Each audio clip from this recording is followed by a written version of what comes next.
Class 3 subject Hindi lesson 6 दयालु राजा और देवत। यह एक कहानी है।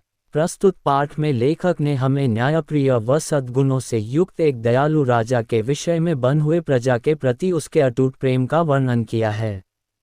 एक राजा था, वह बहुत दयालु और न्यायप्रिय था। उसके सद्गुणों से देवता प्रसन्न हो गए। एक दिन वे राजा के सामने प्रकट होकर उससे बोले, राजन, तुम्हारी न्यायप्रियता से मैं प्रसन्न हूँ, इसलिए तुम्हें ये तलवार भेंट कर रहा हूँ। ये तुम्हें विश्व विजयी बनाएगी। देव, इस कृपा के लिए मैं आपका आभारी हूँ, पर इस तलवार को लेकर मैं क्या करूँगा? विश्व विजयी बनने में मेरी कोई रुचि नहीं है।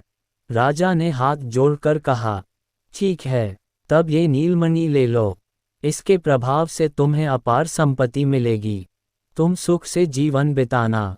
देवता ने राजा को नीलमणि दिखाते हुए कहा, आप दयालु हैं, मुझ पर आपकी कृपा है, लेकिन अपार धन लेकर मैं क्या करूँगा? प्रजा से जो मालगुजारी मुझे मिलती है वही मेरे लिए काफ़ी है। राजा ने नम्रतापूर्वक कहा। राजा की बात सुनकर देवता को आश्चर्य हुआ।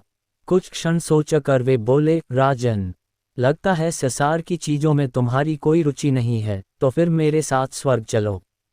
मुझे स्वर्ग का सुख भी नहीं चाहिए। देव, मेरी प्यारी धरती क्या स्वर्ग से कम है?